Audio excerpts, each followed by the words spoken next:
So LSU is undefeated and 5th in the country. Yep. You didn't see that coming. A lot of us didn't see that coming, right? I mean, how you feeling about it? No, didn't see it coming. As weird as it may sound, still cautiously optimistic. Huge win against Auburn. Big win against Miami early in the season. Looked like Miami is becoming a better team at this point, but right now LSU is in a good spot. Continuing to get better in some areas that they're going to need to get better in because we know what's coming down the road. And I think everybody has that tone about their team.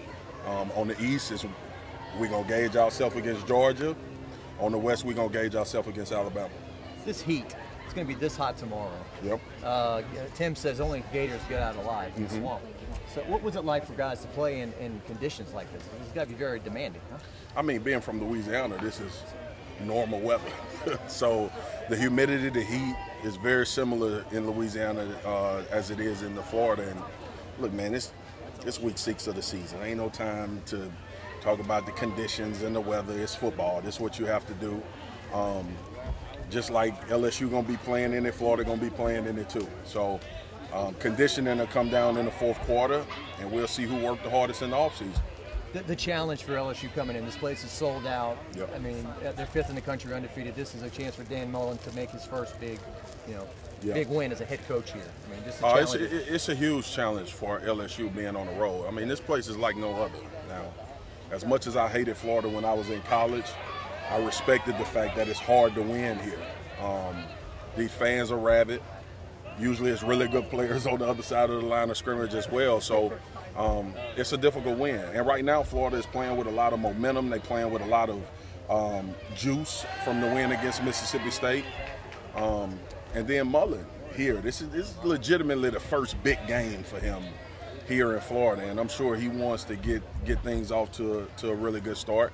And then for Ed O and what LSU has been doing, it's another niche on that resume to say, hey, believe the number 5 that's in front of our name. But there's still a lot of games for both of these teams to legitimize where they are. But this one is I think, we at that halfway point in the season where you start to, okay, I believe you about whatever you say about either team. They're pretty evenly matched. What can be the difference maker? Quarterback, and not just being a homer. I'm gonna take Burrow before I take Fileipe, based on what I've seen so far this year. Joe Burrow has played 2 top 10 teams. That's number 1. He's made some huge plays in those games where they needed him to win the game. The stats hadn't been guarded. He was 3 for 16 against Miami, but on 3rd down. But every one of those 3 third downs were like game-changing type 3rd down. So, and then going on the road, I probably would put more. If Florida went to Auburn and won on the road, I would probably give Florida the edge in this game because it's tough to win in Jordan-Hare against that team. So right now, I bet my hands on Joe Burrow because he's been in, I think, more adverse situations as far as at this point that we at right now during the season. Marcus, SEC's a line of scrimmage league. How do you see the lines of scrimmage holding up on either side? Florida defensive line can play with anybody. I thought the offensive line took some steps towards getting better last week. They played Mississippi State front is still real good. And people are killing Mississippi State, but they only gave up 13 points against Florida. And the win is a win, but I think that challenge for Florida's offensive line last week really told them a lot about themselves. It's 3 legit first, second rounders on Mississippi State's defensive front, and they did a pretty good job trying to open up holes, giving lanes. And then, too, you see offensively, Dan is protecting Fileipe. You're getting the ball out of his hands quick to a lot of these really good athletes, and that's what you have to defend against Florida. All of those now routes, that's what you call, that's the X's and O's language of an extended handoff, and he's doing a good job with that. And then when he has a chance to go over the top, he's shown the propensity to do that as well. So it'll be interesting to see the game plan against this LSU defense, which is very good, especially in the secondary. And then, the line of scrimmage. In the 4th quarter, usually, the team that you see running the ball more effectively, they either have a lead or they're going to win the game. That's just how this league goes. There's been a lot of talk about who the real DBU is. Yep. What do you think needs to happen tomorrow to prove? Well, LSU is the real DBU. A lot of people would disagree. But, I think going back to what I was saying earlier about the quarterback, look, these type of games, you got to take care of the football. And it's ball hawks on either side of these defenses. So an interception or a tip pass for an interception can totally shift this game in one team's direction. And so I think it's going to be interesting. But, you know, I think we sometimes get a little complacent in this league. Tomorrow when we watch both of these secondaries, it'll be 8 pros playing. Like, eventually all these guys will be playing on Sunday. And I enjoy that part of what has always been Florida LSU. And that's omitting the offensive lineman, defensive lineman, and all of that. But within the secondary, I think that's going to be a fun deal to watch for either one of these quarterbacks trying to figure out what they're doing. And those windows are a lot tighter when you play against a Florida secondary and an LSU secondary. So will they be cautious with the ball to the point where they don't take chances to make plays? Or will they say, hey, we going at them and we going to see who can make the play? It'll be a interesting tone there that I'm going to watch play out. From that point of view, could this come down to coaching just as much as quarterback play? Yeah, I think it has a lot to do with it. But it's not the head coaches for me.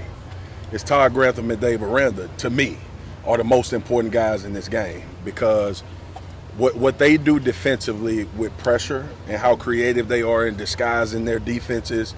You don't know where guys are coming from. You got 2 quarterbacks really playing in a hostile environment. Goes back to what I said about Joe Burrow against Auburn. Right now, I give him benefit of the doubt because he saw that against Kevin Steele. But it'll be creative. These are 2 of the best defensive coordinators in the country. And I know we going to, you know, talk about the offense and shower these guys with gifts because that sell tickets. It's going to be a defensive game. It's always been that, though, between Florida and LSU. And whichever one of those teams come out probably with the most plays. In these type of games, turnover margin is probably the most important stat when you look at the game at the end. Not the yards the quarterback threw for, not how many yards the running back had, who won the turnover battle. And that's usually how it goes.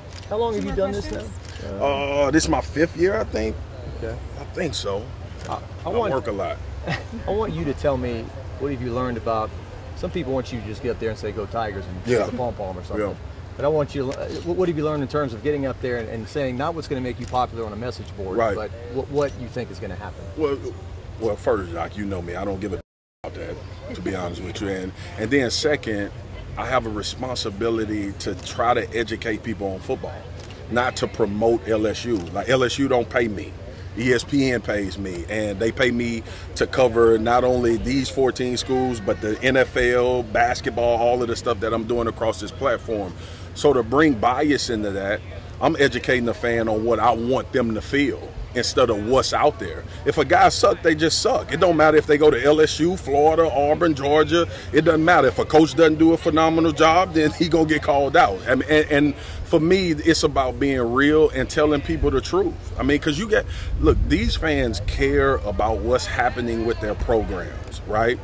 If you want somebody to sugarcoat it, just go talk to somebody down the street from your house, right? Y'all can have a great conversation about what's not actually happening. So I think for me, I just keep it that simple, man. I mean, the good book, keep it simple, stupid, you know? And that, for me, I don't try to come out and be one of those stat guys, and I don't want to tell people, well, this quarterback doesn't plan on his left foot right, so the throw got it. That's not me. I look at football just like when I played it. If I looked at offensive linemen when I was playing on Sunday and I thought I was going to get 2 or 3 sacks that game, more than likely I was going to get 2 or 3 sacks based off what I was watching. So that's all I do. I mean, and back to my first response, I don't give a